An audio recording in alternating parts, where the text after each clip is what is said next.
ಅದು ನಮ್ಮ ನಾಟಕರದೆಲ್ಲ ಟಿ ವಿಲಿ ನೋಡಿದೆ ನಾನು ಮೊನ್ನೆ 10 ದಿನದಿಂದ ಉಪವಾಸ ಮಾಡ್ತಾ ಇರ್ತಕ್ಕಂಥದ್ದು ಭೀಮಾ ನದಿ ನೀರು ತರಿಸ್ಬೇಕು ಅಂತ ಹೇಳಿ. ಇದು ಕಾಂಗ್ರೆಸ್ ಸರ್ಕಾರಕ್ಕೆ ಯಾವುದು ಚಿಂತನೆ ಇಲ್ಲ.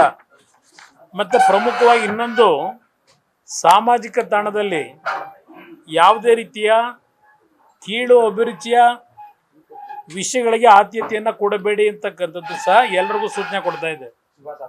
ವಿವಾದಾತ್ಮಕವಾದಂಥ ಒಂದು ಸಾಮಾಜಿಕ ತಾಣದಲ್ಲಿ ಪೋಸ್ಟ್ ಮಾಡ್ತಕ್ಕಂಥದ್ದು ಇದು ಯಾವುದನ್ನು ಮಾಡಬಾರ್ದು ಅಂತಕ್ಕಂಥದ್ದನ್ನು ಪ್ರಮುಖವಾಗಿ ನಮ್ಮ ಪಕ್ಷದ ಎಲ್ಲ ಮುಖಂಡರುಗಳಿಗೂ ಆ ಒಂದು ಸಂದೇಶವನ್ನು ಕಳಿಸ್ತಾ ಇದ್ದೇವೆ.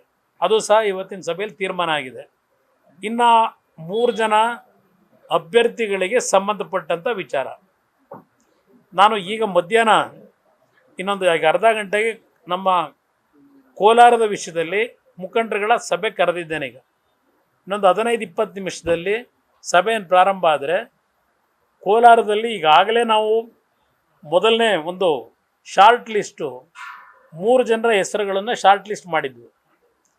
ಅದರಲ್ಲಿ ನಮ್ಮ ಈಗಿನ ಹಾಲಿ MLA ಏನಿದ್ದಾರೆ ನಮ್ಮ ಸಮೃದ್ಧಿ ಮಂಜುನಾಥ್ ಅವರು ಮತ್ತು ನಮ್ಮ ಬಂಗಾರಪೇಟೆಯ 2 ಬಾರಿ ಕಡಿಮೆ ಅಂತರದಲ್ಲಿ ಚುನಾವಣೆಯಲ್ಲಿ ಪರಾಜಿತರಾದಂಥ ಮಲ್ಲೇಶ್ ಬಾಬು ಅವರು ಮತ್ತು ನಮ್ಮ ದೇವನಹಳ್ಳಿಯ ಶಾಸಕರು ಮಾಜಿ ಶಾಸಕರು ನಾರಾಯಣಸ್ವಾಮಿ ಅವರು, ನಿಸರ್ಗ ನಾರಾಯಣಸ್ವಾಮಿ ಅವರು, ಇವರು 3 ಜನದ ಹೆಸರನ್ನ ಶಾರ್ಟ್ ಲಿಸ್ಟ್ ಮಾಡಿದ್ದೇವೆ. ಈಗಾಗಲೇ ಹಲವಾರು ಸಭೆಗಳನ್ನು ಮಾಡಿ ಎಲ್ಲರ ಅಭಿಪ್ರಾಯ ಪಡೆದಿದ್ದೇವೆ.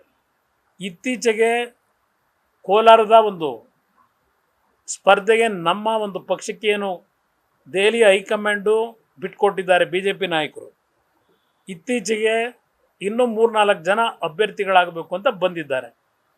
ಅದರಲ್ಲಿ ವಿಶೇಷವಾಗಿ ಇವತ್ತು ಹಾಲಿ ನಮ್ಮ ಲೋಕಸಭಾ ಸದಸ್ಯರು ಮುನಿಸ್ವಾಮಿ ಅವರು ಬಂದು ಅವರ ಸ್ನೇಹಿತರುಗಳೆಲ್ಲ ಬಂದು ಸುದೀರ್ಘವಾಗಿ ಅವರು ಸಹ ಚರ್ಚೆ ಮಾಡಿದ್ದಾರೆ. ನಾನು ಅವ್ರಿಗೆ ಹೇಳಿದ್ದೇನೆ, ನಮ್ಮ ಪಕ್ಷದ ಮುಖಂಡರುಗಳ ಜೊತೆ ನಾವು ಚರ್ಚೆ ಮಾಡ್ತೇನೆ, ಆಪ್ಷನ್ ಇಟ್ಕೊಂಡಿದ್ದೇವೆ. ಇವತ್ತು ನಮ್ಮ ಪಕ್ಷದ ತೀರ್ಮಾನಗಳೇನಿದೆ ನಿಮ್ಮ ಗಮನಕ್ಕೆ ತರ್ತೇವೆ, ನಾವು ಒಟ್ಟಾಗಿ ಕೆಲಸ ಮಾಡೋಣ ಅಂತಕ್ಕಂಥ ಹೇಳಿದ್ದೇನೆ. ಅವರು ಸಹ ಹೇಳಿದ್ದಾರೆ, ನಮಗೆ ಇವತ್ತು ಮುಖ್ಯ ಕೋಲಾರದ ಲೋಕಸಭಾ ಕ್ಷೇತ್ರ ಗೆಲ್ಲಬೇಕಾಗಿದೆ. ಇವತ್ತು ನನಗೆ ನೀವು ಕನ್ಸಿಡರ್ ಮಾಡಿದ್ರೂ ಸಂತೋಷ, ಇಲ್ಲ ನಿಮ್ಮಲ್ಲೇ ಯಾರಾದರೂ ಅಭ್ಯರ್ಥಿನ ತೀರ್ಮಾನ ತೆಗೆದುಕೊಂಡ್ರು ನಾವೆಲ್ಲ ಒಗ್ಗಟ್ಟಾಗಿ ಕೆಲಸವನ್ನು ಮಾಡೋಣ ಅಂತೇಳಿ ಮುನಿಸ್ವಾಮಿ ಅವರು ಇವತ್ತು ಬಂದು ಚರ್ಚೆ ಮಾಡೋಗಿದ್ದಾರೆ. ಅದರಿಂದ ಕೋಲಾರದಲ್ಲಿ ಯಾವುದೇ ರೀತಿಯ ಸಮಸ್ಯೆಗಳಿಲ್ಲ. ನಿಮಗೆ ಸಂಜೆ ಒಳಗೆ ಇವತ್ತು ಕೋಲಾರದ ಒಂದು ಅಭ್ಯರ್ಥಿಯ ವಿಷಯದಲ್ಲೂ ನಿಮ್ಮ ಮುಂದೆ ಹೆಸರನ್ನ ಪ್ರಕಟ ಮಾಡ್ತೀವಿ. ಹಾಸನದಲ್ಲಿ ಈಗಾಗಲೇ ದೇವೇಗೌಡರೇ ತೀರ್ಮಾನ ತೆಗೆದುಕೊಂಡ್ಬಿಟ್ಟಿದ್ದಾರೆ ರಾಷ್ಟ್ರೀಯ ಅಧ್ಯಕ್ಷರು, ಅಲ್ಲಿ ಯಾವುದೂ ಬದಲಾವಣೆಗಳಿಲ್ಲ. ಇನ್ನು ಉಳಿದಿರ್ತಕ್ಕಂಥದ್ದು ಮಂಡ್ಯ. ಬಹುಶಃ ಈಗಾಗಲೇ ನಿಮಗೆಲ್ಲರಿಗೂ ಮಂಡ್ಯ ವಿಷಯದಲ್ಲಿ ನನಗಿಂತ ಹೆಚ್ಚಾಗಿ ನಿಮಗೆ ಮೊದಲೇ ಮಾಹಿತಿಗಳು ಬಂದುಬಿಟ್ಟಿವೆ. ಮಂಡ್ಯ ವಿಷಯದಲ್ಲಿ ನಾನು ಒಂದು ಬೆಂಗಳೂರು ಗ್ರಾಮಾಂತರ ಲೋಕಸಭಾ ಕ್ಷೇತ್ರ ಏನಿದೆ, ವಿಶೇಷವಾಗಿ ನಮ್ಮ ರಾಮನಗರ ಜಿಲ್ಲೆ, ನನಗೆ ರಾಜಕೀಯವಾಗಿ ಜನ್ಮ ಕೊಟ್ಟಂಥ ಜಿಲ್ಲೆ ಅದು. ನಾನು ಹುಟ್ಟಿದ್ದು ಹಾಸನ ಜಿಲ್ಲೆಯಲ್ಲಾದರೂ ನನಗೆ ರಾಜಕೀಯವಾಗಿ ಶಕ್ತಿಯನ್ನು ಕೊಟ್ಟಂಥವ್ರು, ಜನ್ಮ ಕೊಟ್ಟಂಥವ್ರು ರಾಮನಗರ ಜಿಲ್ಲೆಯ ಜನತೆ. ಇದಕ್ಕೆ ಅಪ್ರಚಾರ ಮಾಡ್ತಾರೆ ಗೊತ್ತಿದೆ ನನಗೆ.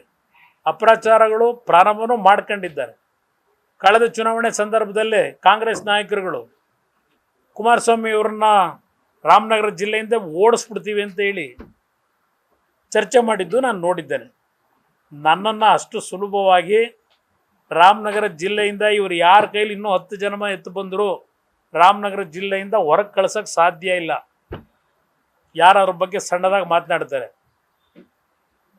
ಪಾಪ ನೆನ್ನೆ ನಮ್ಮ ಹಳೆ ಸ್ನೇಹಿತರು ಹೇಳಿದ್ದಾರೆ ಮಂಡ್ಯದಲ್ಲೂ ಕರ್ಮಭೂಮಿ ಅಂತ ಹೇಳ್ತಾ ಇದ್ರು ರಾಮನಗರ ಜಿಲ್ಲೆ.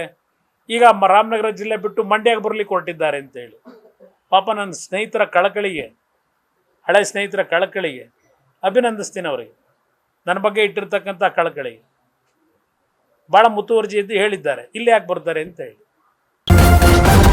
ನ್ಯೂಸ್ ಫಸ್ಟ್ ನಿರ್ಭೀತಿಯಿಂದ ನಿಮ್ಮ ಪರವಾಗಿ.